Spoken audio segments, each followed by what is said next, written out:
Welcome back to Salt City Counseling, everybody. Once again, my name's Scott Carter. This is Salt City Counseling. Sorry, I am a licensed therapist here in the beautiful state of Utah. I got a little sidetracked.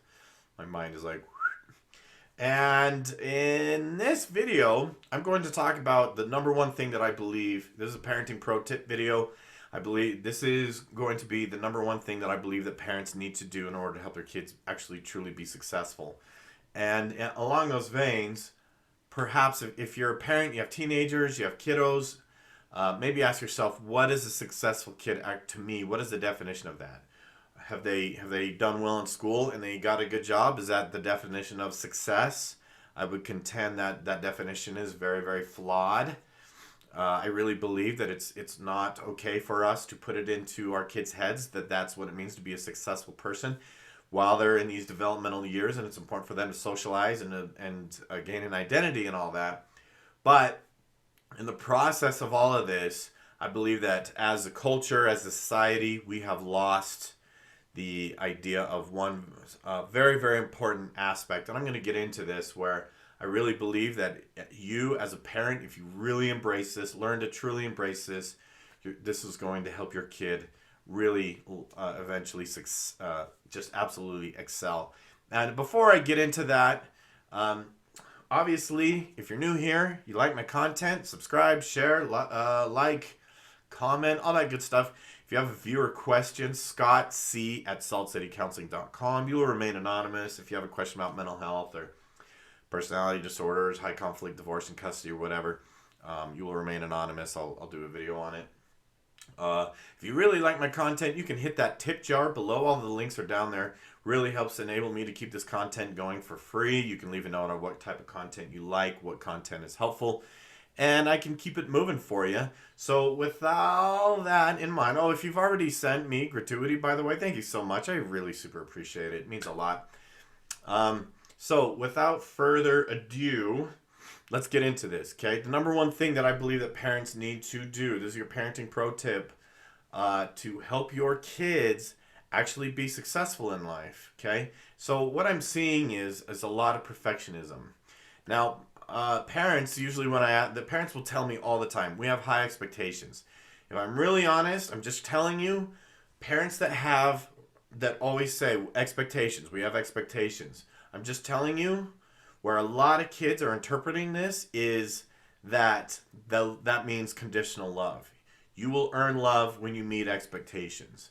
And kids just need to be loved. They need to be cared about. They need to be embraced. They need to just really feel like they are amazing and incredible, even if they make mistakes, even if they have flaws, even if they screw up. And so I'm going to get into how you can, again, give your kid the ability to go above and beyond and truly, truly excel in life. And that is to examine the expectations. To me, too many parents say they have these high expectations, and when I ask them, what in your mind, tell me the difference between high expectations and perfectionism, they got nothing. They don't know. Perfectionism is insanely toxic. And you show me a kid who feels like their love is conditioned upon meeting expectations, and I'll show you parents who have fallen into perfectionism, whether it's deliberate or accidental. To me, a kid that feels like I am only lovable when I meet certain expectations is a kid who has parents who have, again, fallen into perfectionism. And the idea of perfectionism is there's no tolerance for mistakes. There's no tolerance for failures, no tolerance for setbacks, there's no tolerance for learning curve. Now, the thing is, right, is you don't put your 6-year-old on a bicycle and expect them to perfectly ride their bike.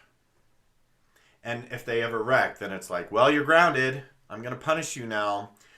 There has to be a learning curve for mistakes. So the one thing that I keep kind of like alluding to, and now here it is, you must give them the confidence to fail. You must embrace failure. And even the parents that I know that are like extremely dedicated to avoiding the pitfalls, I work with a lot of parents, and I feel like some of them are just amazing, just awesome, genuine parents. Some of them I feel like are kind of detached. They're kind of aloof. They're sort of parenting, they're sort of not, or whatever. Even the parents where I just feel like, man, these parents rock. These are amazing, amazing parents. They do so many things great. They have very, very low threshold for any type of failure.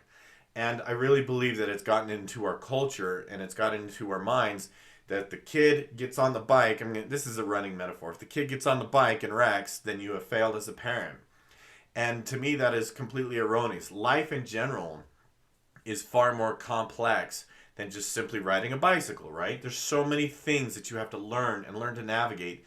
Having a boyfriend or a girlfriend, social interactions, assertiveness, standing up for yourself in the right way, advocating for yourself, asking for help, trying different ways, right? And it's really about learning to navigate the world. It's so complex. There's so many nuances.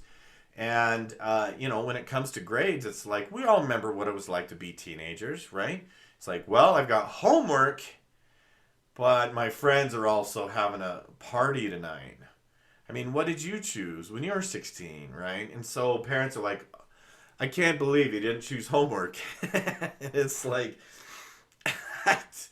I'm sorry, the expectation is not realistic. They're kids. They're kids. Even as adults, we choose fun over work responsibilities. We do that. But our kids aren't allowed? Come on. Come on. Come on, guys. We got to do better. We got to do better than this. But parents are mortified if their kid fails. And ran into this just the other day. The kid is really, really angsty in this particular case. Tons of angst towards the parents. When I ask the kid, he's like, they're nagging me all the time about this and this and this. And they're like, if we don't nag him, it doesn't get done. And this is what I told him. I said, you have to let him fail. And the parents, right, they're just like, oh, we can't. Nope, nope. Why? Why is it so catastrophic? Here's the thing. If they don't learn to fail properly when they're a teenager, they're going to fail miserably as an adult. And that's way worse. And these parents are the really, the kid's on a sports team and he's barely meeting the bare minimum expectations to compete. And I'm like, you have to let him fail. You have to say, look, do it or don't, right? And if he fails and he suffers the consequences of that will teach him better than you nagging him all the time. But what's so bad about failure? Why do we have such a nasty aversion to failure? The one thing that you can do to help your kid is to embrace and celebrate failures. Love it just as much as success, if not more, because failures teach better than success does. And failure is necessary. It's not only necessary, it's inevitable. It's unavoidable. And if you can't get rid of failure, why not learn to love it? Why not embrace it? Why not just make it a part of the process? We should celebrate the kid doing their best, right? And I swear, man, in this regard, parents, it's like they read off of a script and they always say the same thing. They always go, we can tolerate them not getting a good grade. It's the lack of effort. Okay, so on that regard, and here's how I respond. Their lack of effort is usually an indication of their dedication to something. Usually, if a kid is only dedicated to doing something just because you're nagging them, that type of dedication to something doesn't last. It falls apart. The second they go into adulthood, they won't have this understanding of being connected to or having a personal sacrifice in anything because they've always borrowed your motivation. They have to find their own. And we have to let them fail. We do. And we have to stop looking at failure as some sort of catastrophe. Again, it's necessary and unavoidable. Period. And to me, kids must learn to fail when they're kids, when they're in the home, when they're with their parents. They must have parents that embrace their failures, love them for their failures, teach them, look, hey, I know you did. I know you made terrible choices. I know they're going to teach you. And I love you anyways. Let's go get a taco. And just that unconditional positive regard. I don't believe that parents are intending to express conditional love, but they are. I mean, that's just the truth of it. They don't want to hear it. When it comes to therapy and counseling and psychology, there's this concept of the shadow, or doing shadow work, and this is one of those things that is in the collective shadow of the parents, is that their love is conditional. They will only express love when certain conditions are met, and that teaches a kid that they're only valuable or lovable when certain conditions are met. Whether you like it or not, that's just what I'm seeing. That's what I'm seeing as a therapist. And here in 2021, kids desperately need strong connections with their parents. They need their home to be a sanctuary. They need a place where they can fall down safely. And they just don't have that anymore.